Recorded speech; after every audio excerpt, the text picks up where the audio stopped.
Good morning, class. I am super sad that I am not there with you today, but I will be back soon and just do what your substitute asks of you today. I'm going to give you a little bit of instructions. So here is our word of the day. I know they have written on the board for you, and the word is decaying. So let's look at that. There it is, decaying. The dead tree was decaying in the pond. And decaying is a verb, so that's how you should have used it in your sentence, and it means to rot. So that is our word of the day. You need to tell your substitute your synonyms for that, your antonyms for that, and just go over that word together. But that is the word of the day. When you get done with those, let's review all of our words this week, because later today you're going to be taking your word nerd test. Oops, sorry. Okay, so you have paranormal, decrepit, and grotesque. Those were your other words that we used this week. So those will be on your test today. Maybe those pictures will help you remember what those words mean. You can also look in your Word Nerd book for a couple of minutes before you start your test today, and your substitute will help you with that. So that was your word of the day. Now let me show you a couple papers. So the first thing you're going to be working on, obviously, in reading is finishing your special effects packet. So remember, your groups that you are in the little pockets on the front board. So if you can't remember who you're with, your sticks are in there, and you can look at those to see who you're with. And then you can go to your centers, and remember the center you left off, because we're rotating around my classroom the way the clock goes. And so you're going to be doing some of those other centers. And remember, we're changing facts to opinions. We're using the technology to come up with a movie with 8 interesting facts about that movie. We are writing a short story and using our vocabulary words from special effects this week in our story. And we are, you can see my little ghost on there, highlighting our vocabulary words and 2 word nerd words with ghost or pumpkins. And then your last one, you have to create your costume for a monster movie and write down a step paragraph as to how we would make your monster costume. So those are your things for your centers today. Don't forget about those. And this is for both classes. And then on the cover, you are supposed to draw a character that they know they CGI'd part of it. It could be from a video game, a movie, or a television show. And then that is what we're doing with our packet, and you need to get that done today. And then we are going to be doing later, this is what your word nerd test looks like. It has 2 pages. And on the back side, remember at the bottom, there is a place to do your visual imagery. That does mean to draw and color both. And on the front side, there is an extra nerdy word. Make sure you read the sentence at the top of your paper, because that gives you context clues to use the extra word that we did not use this week. And it is in your story and on the definition part, but there is a sentence to help you with the context clues. Okay? And then you're going to be doing your Mummies and Pyramids book for social studies. You're going to be reading chapter 3 together. So please raise your hand so that you can be called upon to help read chapter 3. It's going to be about the gods and goddesses of Egypt. So that's what your chapter 3 is going to be about. So make sure that you pay attention. And then your substitute is going to help you make a little mini book. You're going to get this page and this page and this page, and this has the pictures of the gods and the goddesses. They're going to show you how to put that together in a mini flap book, and then you are going to put that in your manila folder that we are putting all our Egypt stuff in. I left an example for them to show you where it goes and what it should look like, and they will help you, because I'm sure some of you will not know some of these gods and goddesses, even though they are in chapter 3. There are some that aren't, so you can use chapter 3, and your sub's going to help you make that and then put it in your Egyptian folder. And you must have all the other Egyptian things done: the Nile River, the sarcophagus box, the name, pocket, and your bookmark. So if you have all those things done, you're good for Fun Friday. And that is what we're going to be doing today. Please behave yourselves. Your sub has been left with ODR papers if she needs to use those, and also a list where she can write your names down so I can talk to you about this behavior if it is not correct. But I know every one of you is going to do a great job because you are great kids, and I'm proud of you, and I'm glad that I'm your teacher. So I'm going to ask your substitute to pause the video right here. So we're going to pause the video for a little bit, and then when they come back, I'm going to be reading the next chapter in Nightmares so that you can hear the next chapter, okay? So pause the video. Okay, I'm back. So I am here to read the next chapter in our Nightmares book. I'm going to put you up here so that I can see you. Oh, sorry, that happens a lot. Okay, so our Nightmares book, this is where it looks like. And yesterday when we read, Charlie tried to take a nap in a pipe that water comes through on the elementary playground, but he got caught by the principal, and his friends tried to warn him, but they did not get there in time. And so now they're all in trouble, and the principal's making fun of them for different things.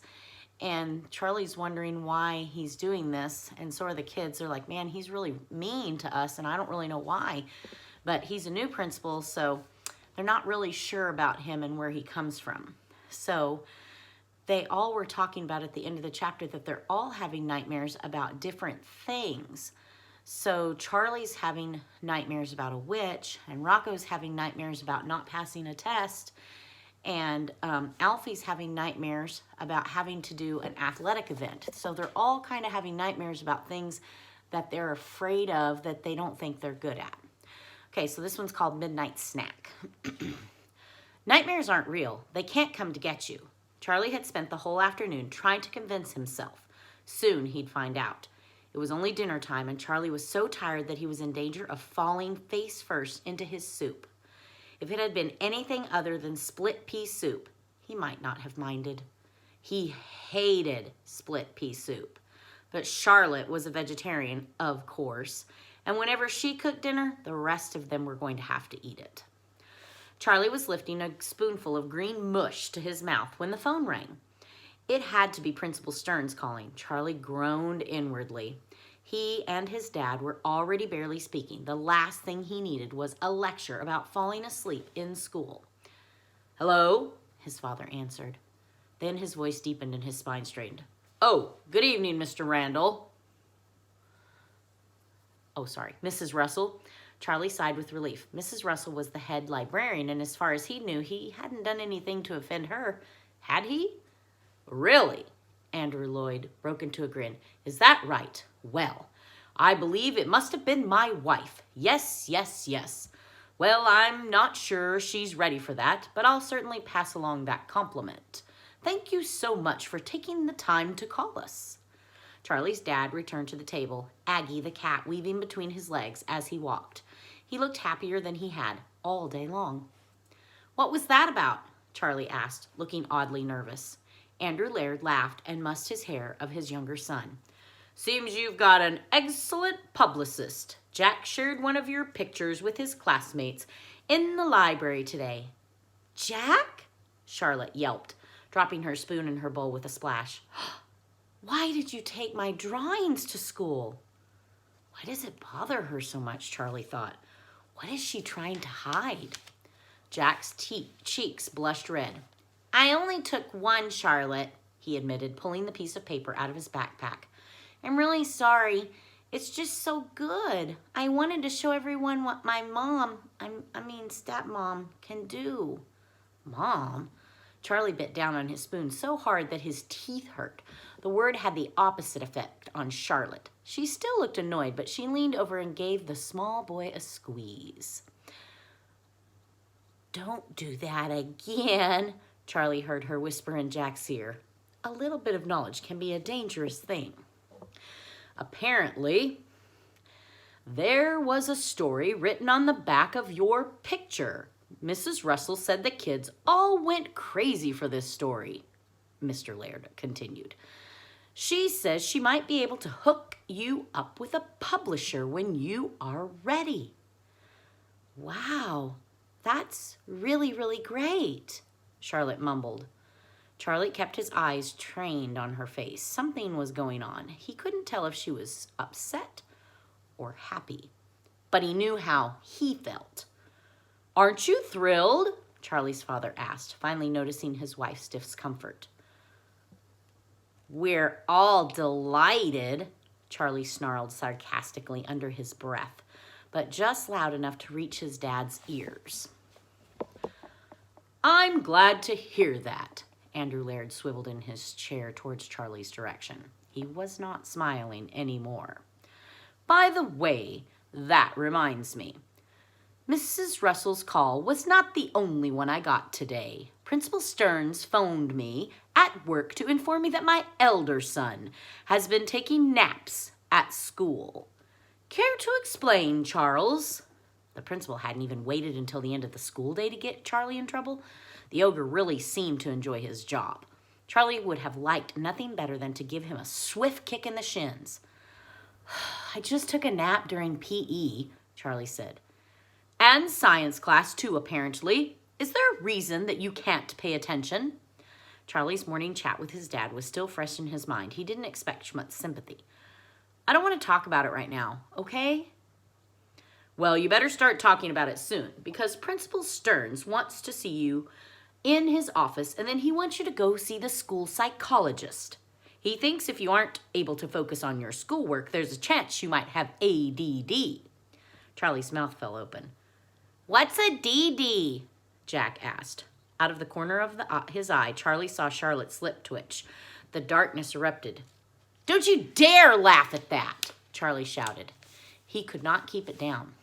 It spewed from his mouth like soda from a shaking can. I wasn't, Charlotte tried to say. Don't you raise your voice to her, son, Andrew Laird ordered. She's not my mother. Unlike his dad's voice, which deepened with anger, Charlie's just got squeakier. He sounded like a little kid again. I don't even like her. I like her. Jack jumped up and wrapped his arms around Charlotte. Shut up, Jack. He wished he could drag them apart, then wipe that smirk off Charlotte's face. That's it, Charles Montgomery Laird. Charlie's father stood up from the table and pointed to the stairs. He'd finally cracked. You will not behave like this anymore. What is wrong with you? What has turned you into such a monster? It's this house, Charlie answered. It's all her fault. His dad shook his head sadly and put his hands up, stopping Charlie before he could finish. I think you need to go to your room, he said. He'd already chosen sides. Just before he rushed upstairs, Charlie saw Charlotte's eyes turn upward. She seemed to be looking straight through the ceiling and into the tower above them. An hour after sunset, Charlie was lying on his bed in the dark when there was a knock at the door. Instead of answering, he rolled over to face the wall. The door cracked open and the light from the hallway lit the room. Where are all your boxes? Jack asked. They won't do any good, Charlie replied. There was no way to beat the witch. Even the school playground wasn't safe. What do you mean? Jack asked. Charlie remembered that no one knew about the battle he waged every night. He was all alone. It doesn't matter, he muttered. He heard his brother cross the bedroom floor. Then the boy took a seat on the side of Charlie's bed. Have you been having bad dreams? Jack asked. Charlie rolled over, crossed his arms, and just looked at his brother. Get out, Jack. Okay, but if you get too scared tonight, you should come sleep in my room. In an instant, the darkness had disappeared, leaving behind only misery.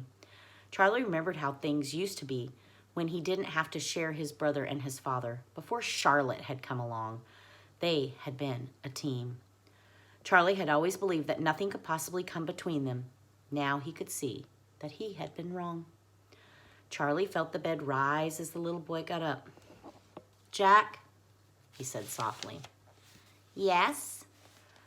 I'm sorry if I'm mean to you sometimes. It's all right, Jack said. Charlotte says it's because you're still sad. Charlie buried his face in his pillow. She's really nice, you know, Jack said.